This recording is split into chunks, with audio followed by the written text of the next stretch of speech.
We're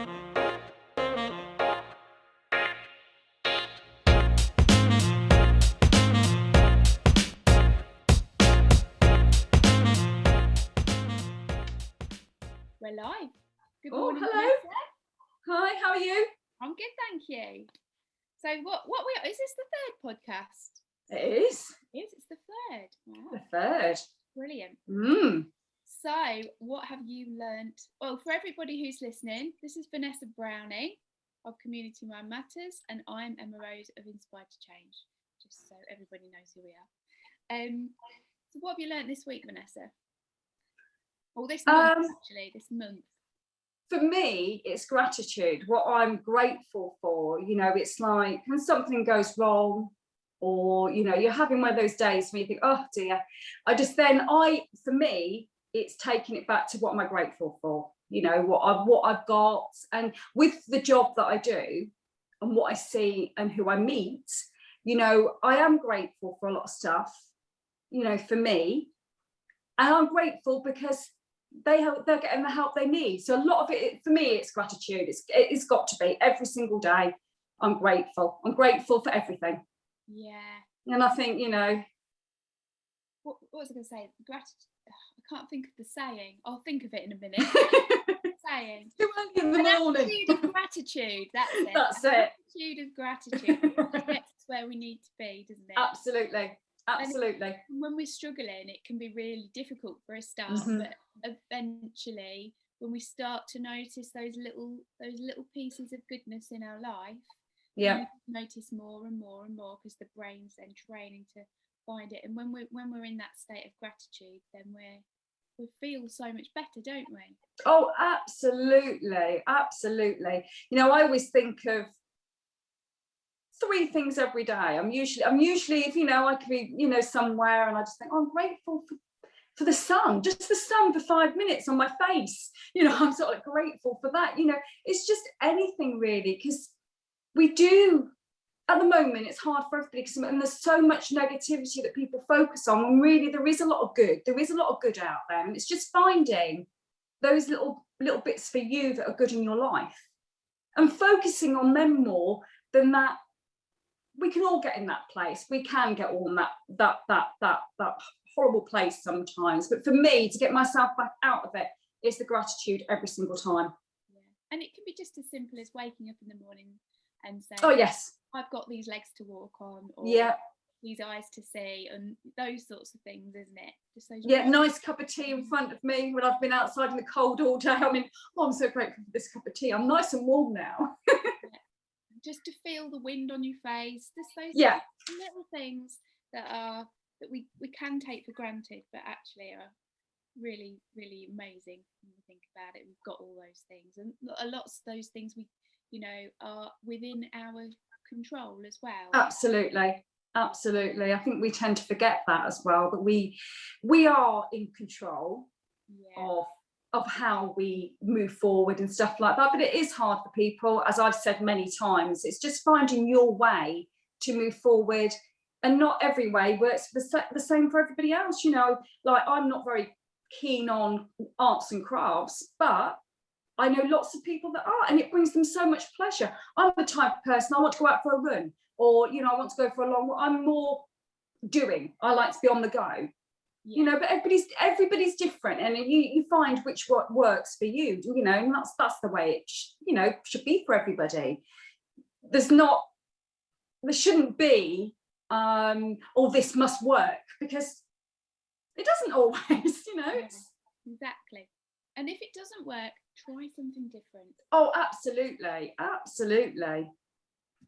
Fab. So what I've learned this month, is I've learned it a couple of times actually, and had some discussions around sort of grief and how we approach people who are dealing with grief. And grief can come in many different forms. So it can be obviously the loss of someone you love, or the loss of a job, or loss of kind of identity and things like that. Yeah.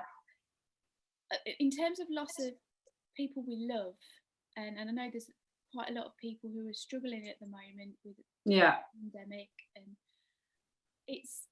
I've realised that it's more respectful to acknowledge those people. Yeah. Rather than tattle around it and feel awkward when the subject comes up about that person who's passed, is actually to acknowledge that person and talk about it.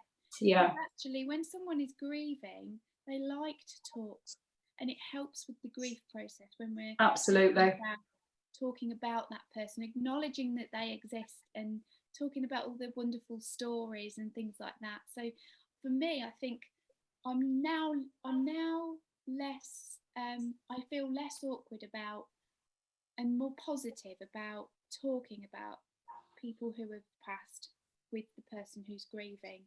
And that's been a massive lesson, because I've lost people, but I've never really been on the other side where I'm, talking about other than in the therapist space, which is quite different. So yeah, I think that's something I thought, wow, actually, that I didn't realise that, and that I'm going to take that on board. Yeah, I think with what I do as well, I've met a lot of people that have lost people and stuff. Like, I've lost people as well, and I think you're absolutely right talking about it, because and acknowledging it, and helping them to talk about. I mean, for me, through who I've lost in my life, as much as it's painful, I celebrate that they have been with me, that the joy I have had from them, all the positive things they gave to me in my life, and I've took that forward with me. Yeah. So they're with me all the time. It's and I think everybody's grief journey is different. Yes. And I think I absolutely it's warming when somebody has opened up to you. It's really warming, because it's so hard for people to talk about it in the beginning. Yeah. And right at the beginning, it's really, because it's painful, and the same for me. It was very painful for me. But I think as time gone on, and now when I get somebody that's lost somebody, I find it very easy to approach things in a way where they can feel comfortable talking back to me, and they get comfort out of it by talking about it, because sometimes people don't want to talk because it brings up so many emotions. But if you actually do talk, you realise the talking is the process of getting better. Exactly. It is. It takes time, and you're allowed to cry. You're allowed to have those days when it's just finding a healthier way to grieve. Yeah. I'd say, I lost my nanny, 15 years ago. Mm-hmm. She's with me every day. I still grieve for her. But you know what? I wouldn't be the person I am if she hadn't helped me through my life. So I'm grateful for, again, gratitude. I'm grateful for her. I miss her. But, I do her favourite things. I always buy her favourite flowers. I bring her into my life. We talk about her. I think about the funny things that she does, some of the funny things she does. And I get so much comfort out of that, because I don't want to forget her. No. We lost, I lost my stepdad, which is my brother and sister's actual dad. And so I felt the grief, and we talk about him as a family, and we're comfortable doing that because we know each other so well. Yes. But I guess, and talking to my sister about this conversation that we're having right now, yesterday we had the conversation, and I sort of said to her, when other people talk about him outside of our family, how does that make you feel? And she said, I love it, because it means I can talk about him. And I'm so grateful for those memories that I have, because some people don't get those memories. I have those memories, and I have them. Absolutely. And that's made me feel a lot more confident to then, because I felt grief, but I've never really sort of, apart from my clients, been around people, and when you sort of think, oh God, I just mentioned their name, I shouldn't have said it because I'm going to upset them. Actually, they're quite happy. Yes. Happy. Yeah. Yeah. Absolutely. I think, and it's just, it's just, everybody's different. Everybody's, you know, the reason why they lost somebody's different, you know, and I think it's, you know, it's hard for everybody that's grieving to find their way, and there is no time scale on it. Like people say, oh, I just want to feel better. There is no time scale on it, you know, and you shouldn't put that pressure on yourself. That isn't, you know, and I think with me, with the grieving that I've done, I've just let it go happen naturally, you know, and I've had that cry. I could be in the street and think about, oh, I'm gonna cry, you know, all right, not gonna cry, you know, but I haven't brought attention to myself, but I've let it out, because I think it's far better out than it is in. It's just, you know, you've got to let it out, because there's too much pain then. Yeah, and I think that's definitely what, I mean, my journey to getting well, I've always been anxious, always. Yeah. Yeah. It wasn't until I lost my nan. Yeah. Old, but it was unexpected. Yeah. And then I saw firstly I saw my cat get run over by a tractor. Oh dear. Oh yeah, awful. And then we lost my nan, and then on the day of my nan's funeral we had to put my other cat down because it got really poorly. And then literally months later my stepdad died. So I had all of this grief. All this, yeah. A massive amount of grief. Yeah. And it was that where my anxiety really spiraled. Yeah, understandable. It's so much for you to deal with as a person. Yeah. And not having the tools, like we always bang on about, we've got our toolboxes now. I mean, you can, and not having anything to go with, and I think that's the thing, it's finding your way, and it's finding your way, you know, even separately about grief. Absolutely do it your way, you know.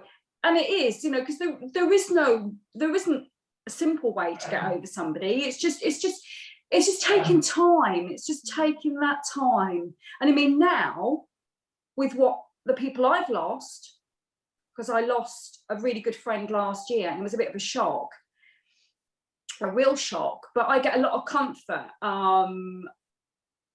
from my bench in Ascafy, because we were going to name it after this person and we didn't. But you know what, and it's up to people and what they believe in life, but we have a little robin that quite often sits with me on my bench, and sometimes I can be talking and this robin is making lots of noise behind me, and then as soon as I shut up, it shuts up, then I talk and it talks again. And you know, whatever, I mean, it's given me comfort. You know, I'm not the only one that has said this. You know, other people that knew this person have said the same thing. You know, they get comfort out of it, because it's helped me deal with my grief. Yeah. It may not, you know, to other people might think, oh, well, that's rubbish, but then that's, you know, I would never outrule anything to anybody, because if that helps them get through their day and their grief, then let it be, you know, let it be. Everybody's different, aren't they? And it's so important not to bottle it up as well, because that is something that I definitely... Absolutely. That I've got 2 children at home, so being sad or upset was not an option for me. I had to absolutely. Yeah. I was the oldest of my siblings, so I had to be strong. In my mind, I had to be strong. I had to be the one that organised and, and, you know. And I understand that. Then at work, I had to be strong because I'm at work.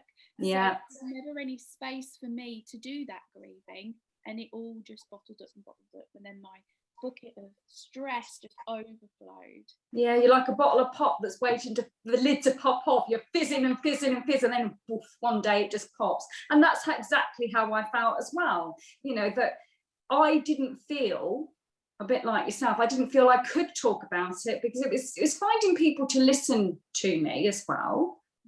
And like you just said, being the strong one, I'm the eldest of my lot, and I'm a doer, and not a lot of people see me sad. I've always been a bubbly personality. I'm a doer. I just get on with things. So that's in my nature. But inside, behind those 4 walls, I'm not saying I'm a totally different person, but the mask comes off a little bit. Yeah. I mean, it doesn't now, I am this person, but then the mask used to come off, and, you know, the true family would see what I was like and not coping. And it was really hard to be that positive all the time, because inside I was really hurting. I think you know, it's hard for us, isn't it? It's really hard. I don't feel that now. I know the way to talk about it, and you know, and to not bottle things up. I take it head on now, like, come on, bring it to me. Yeah, and my favourite saying is, and I think I've learnt this through lockdown really, is for every struggle there's a learning to take from it. Oh, absolutely. As soon as you've got the learning, the worry's over. It's learning. Absolutely. My son always says, my 17-year-old son, and he said this when he was about 12, and it stayed with me. Every day's a school day, Mum, you're always learning. And you know what? He's absolutely right. You are. You know, as old as I am now, there's still things that I'm learning. And you know what? It's lovely. It's lovely to learn new things, because you, especially with what we both do, we're learning so much about people and how to handle people as well, and be, you know, and understand them. I'm a great believer with everything that I do. I like to know the person I'm working with. I like to know, you know, so I can help them better. You know, I don't want just being, you know, quick fix for them. I want to give them those tools they can go on, and, you know, and I do have a lot of people that I haven't seen for 4 years, and all of a sudden I'll come back and go, just need a little quick chat me. Oh, you've put me straight back down where I should be again. And off they go again. It's about, you know, it's about sharing. It's about sharing what we've learned to other people. And I think, you know, it works in what I'm doing, totally. Yeah. I have that with clients. I had a client come back to me just a couple of weeks ago who said, you know, I was doing brilliantly and then this happened. Yeah. And it's like, yes, because I talk about this bucket of stress a lot. So we've got this bucket of stress, and if we keep the stress nice and low, if things drop into it, then we can cope with it and without flowing. But sometimes a massive thing comes in, and we just need to find a way of reducing that back down again. And sometimes that is seeing a therapist or a coach. It's absolutely, that's nothing to be ashamed of. It's just not at all. A tool for you in your treasure box. You. And we both know if we hadn't had our therapy and our treatment, we wouldn't be sat here talking today. We wouldn't have our tools. We wouldn't be able to help other people. So for me, you have to go down that road of discovering what works for you before you can do it back to other people, because, you know, everybody is different. But majority of people engage with stuff if they know you've been through it as well, or, you know, you can talk about, you can say, well, I understand that, because actually I shock a lot of people when I say, oh yeah, I suffer from that, and I go, what, you really? But then it gives them comfort, because then they know that we can both help them because of what we've been through. Because, you know, I'm not ashamed of what I've been through, and that's the thing, because I am now helping people. This is for me, this is what I'm supposed to be doing. This is my journey, and this is where it's got me to, and I'm happy. I've never been so happy doing what I'm doing now. Never. Wow. It's so rewarding. It's so rewarding. Wow. We need to get on the subject that we were supposed to be talking about. We've gone off the rails. So Emma, I'm going to be talking to you today about OCD. Yeah. Can you tell me what is OCD and who can it affect? So OCD is obsessive compulsive disorder, and it can affect anybody. But I think the last statistics I read was 1.2 million people in the UK have OCD, and it really is a disorder. So lots of people sort of say, oh, I'm a little bit OCD, or I have OCD traits, but it's only becomes a disorder when it's massively affecting your life, when it becomes a problem in your life, if that makes sense. Mm-hmm. Yeah. So OCD, so O, the obsession, is an obsession. So it's an obsessional thought or feeling that is constantly going on in your mind. It can make you feel, it can be a horrible thought, it can be a really vivid thought, it can be something that feels very real in your head. So an example, and often it's a thought created from the worst case scenario. So here's an example of my kind of OCD. I used to have this obsessional thought in the night time in bed, you know, when lots of people have all the thoughts going on, that in the morning, me and the kids would get in the car, drive up to this particular junction to go, because we used to have to go over a main road for me to get the kids to childcare. And I would think, you know, we're going to get to that junction and we're going to get hit by a lorry. I'm not going to go too far into this. No. I think we're going to have a tragic accident. I'd have lots of thoughts about who might die, you know, what would happen if and it will ruminate. That's you know, an obsessional thought is something really horrible. Yeah. Somebody might die. That is an obsession, which makes you feel awful. Oh, I'm awful for you. Couldn't. And to have those thoughts throughout the day, just it causes a feel of anxiety. Yeah. So obsession causes this anxiety then. Yeah. And the way for the brain to cope with that is to carry out a compulsive act, to do something that's going to alleviate that anxiety. So it could be something, and none of these things can make logical sense. No. For example, I used to walk up the stairs and miss out certain steps on the stairs because if I stood on those steps, a bad thing would happen. So I was using an avoidance technique. I didn't drink a cup of coffee for 19 years because I thought if I drank coffee, wow, I would die. Oh, yeah. What else? I used to put my deodorant on 3 times in the morning because if I didn't, something bad would happen. And so these little acts that I would do, and there were loads when I think about it, was just to stop things from happening. And what that does then is that compulsive act reduces the anxiety down. Yeah. But the thing is, it never goes away because then another obsessional thought would come in. It's a little like the postman delivering some really nasty mail in the post, and you read it, rip it up, put it in the bin, but you know that he's still waiting outside. It's still, yeah. So it's like this cycle of horrible obsessive thoughts and compulsions, and these compulsive acts are the thing that makes it a little bit odd, because why would somebody put their deodorant on 3 times? Why would somebody, not drink coffee for 19 years? It makes you sound a little bit silly. Yeah.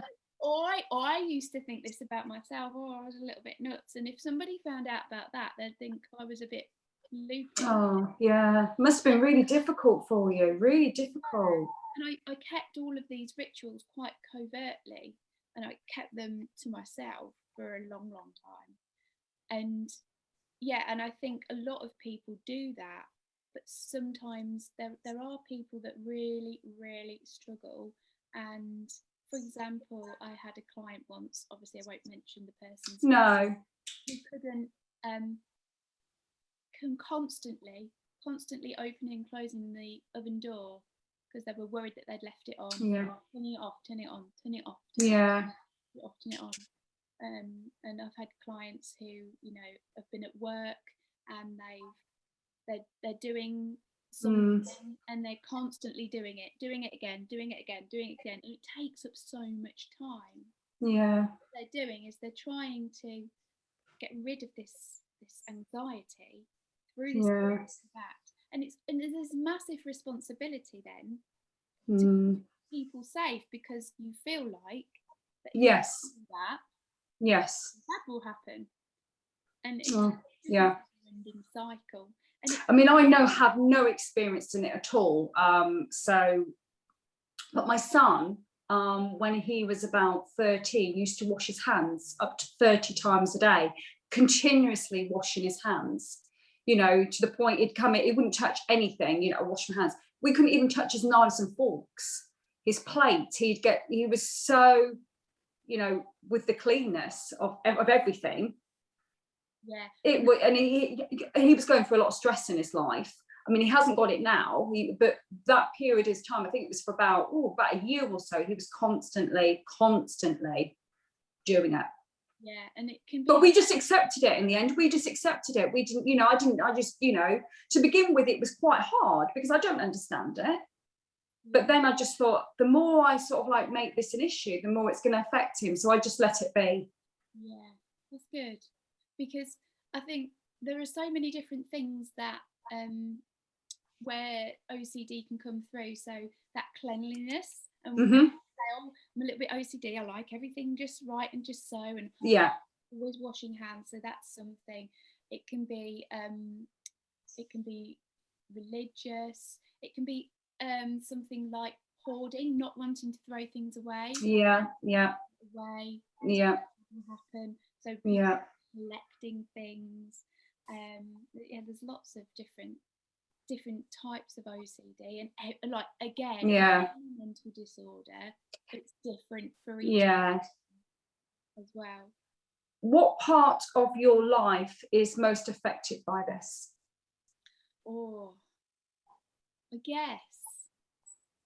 I guess for me, and I don't know if this is a little bit of imposter syndrome as well, but I often feel like, oh, if I speak up, you know, then people will be looking at me, and if I say something wrong, something really bad's going to happen.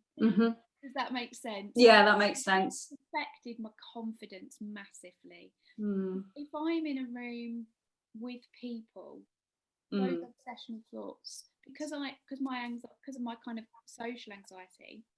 Let me explain the stress bucket. So if my stress bucket is really full, my own comes into play.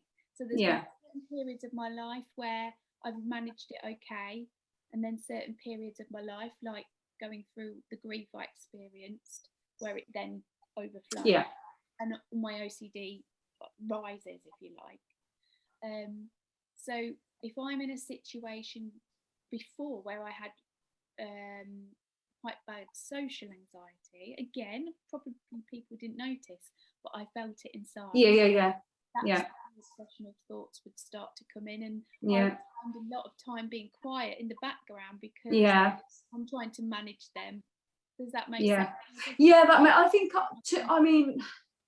I've never seen it as, I think I've just, with what has happened to me with my post-traumatic stress disorder, I've looked at that I can't be in big groups of people. I can't do that either. And I can get very much like you, as much as people probably would, that know me, go, she never shuts up. But I can be that quiet person hid in that corner if there's a lot of people in the room. And I can, if I've got, especially when I had to publicly speak, I would shake and I would get very nervous. And, you know, I'd want to leave that door. I'd want to leave. That door was, and I'd always have to sit near that door and watch that door, because I felt safe there. Because I knew it was my escape. All right, I can go, I can leave. And it you know, for me, that's still, for me, I mean, I wouldn't say it really affects my life, because I don't see it like that, because I don't do meetings inside buildings now. I suppose with me, I've made my life safe around me. Yes. Yeah. And that is a bit of, all right, people might say that's avoiding, but it's not avoiding. For me, it's not avoiding, it's keeping me happy. Yeah. It's keeping me happy. And if it's only a problem if you're avoiding it when it needs to be part of your life, if that makes sense. Yeah. And mine, it doesn't. I can make other arrangements to what I have to do. Yeah, exactly. Yeah. And I will, you know, I thought to myself, that was something I learned, especially with my condition, when I was rushing out the door thinking, oh my God, I've got a meeting. How am I going to handle this? I am better, but it's still, I suppose, at the back of my head, a little bit of a worry, but I wouldn't say it's controlling me. not now. It's Right. Yeah, so what something that I used to do. So if I was in that situation, and even with family and friends, I would feel this. My compulsion then, because I'm sat in a room with lots of people, my compulsion would be to touch my right knee. I touched my right knee so many times. That was my compulsion. If I touched my right knee, that anxiety would go down. And actually, in the summer, I started running. I don't know if I've told you this story, Vanessa. I think you might have done. I think you have. Yeah. I started running, and I'd be running through the village, and because I probably felt a little bit anxious out in the world running on my own. Yeah. I'd touch my right knee, so I'd be running along, and I'm trying to like beat my personal best and do my best sort of kilometre. Yeah. But I'm constantly touching my knee and nearly tripping myself up. And I thought, what am I doing? Why do I keep oh my God, I know what I'm doing now. It's my compulsion. So I'm going to do, I got an email through actually yesterday from OCD UK, and I'm going to do a run for OCD UK, and I'm not going to touch my knee. Well done. Well done. Yeah. So yeah, that was my well done. Those obsessions. So I'm not going to do that anymore. But when we start the running group, it's going to be, that's going to help as well, isn't it? That's really going to help. That's really going to help. But well done, you. Yeah.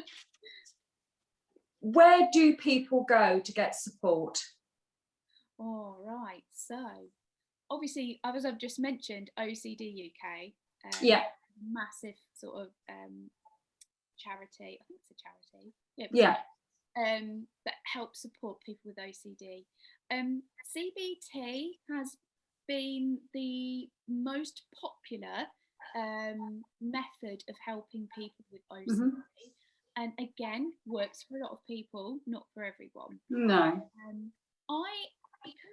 Because part of my OCD was to never tell anybody that I had it, because if I did, somebody would die. So I was in a bit of an OCD trap, really, because I couldn't actually go and get any help. If I did, I was yeah. Because I was struggling with grief and panic attacks because of that, I went to see a hypnotherapist. And part of the solution-focused hypnotherapy model that I now practice myself is that you don't talk about the problem. Wow. Yeah. I to talk about it, and I got myself better. Well done. Yeah, and I went to see the therapist for panic attacks, which was actually being caused by the grief, but it actually solved a multitude of mental health problems that I was having. Wow. Even having to talk about it, because we focus on the solutions rather than the problem. Yes. I got help for something that I couldn't admit to myself or anybody else, which was amazing. So yeah, hypnotherapy. Obviously, I'm going to recommend that because I'm a hypnotherapist. Yeah, of course.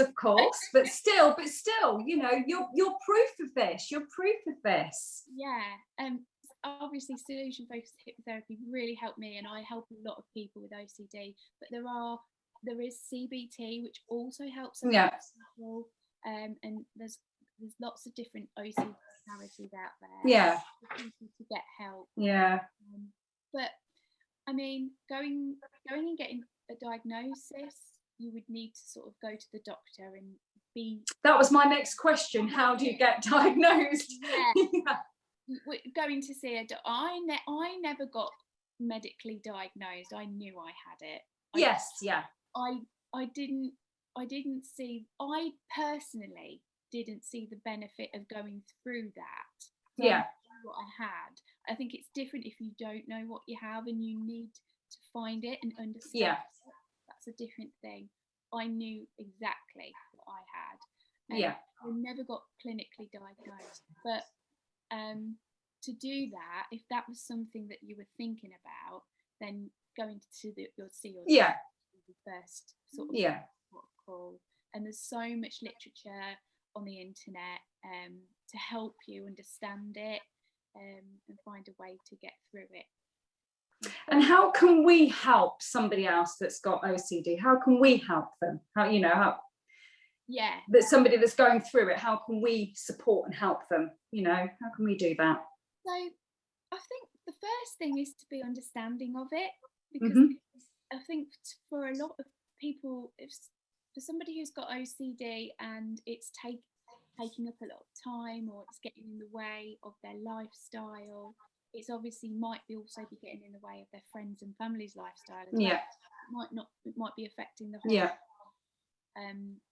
family group network. Is firstly to understand it and have a bit of compassion around it, yeah, like with any kind of mental health problem. yeah. And it's always, I asked my daughter actually, what advice would you give to somebody who's feeling sad or going through something? And she said the perfect answer. She said, what I would do, Mummy, is I wouldn't give them any advice, but I'd spend some more time with them until they can make themselves feel better. Oh, wow. I know. Oh, oh my goodness. I thought Oh, she's just brilliant. picked up on the two things. I would spend more time with them.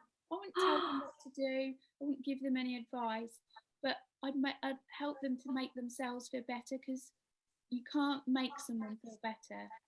She's amazing. Better. I know. So that's absolutely amazing to think that. Yeah.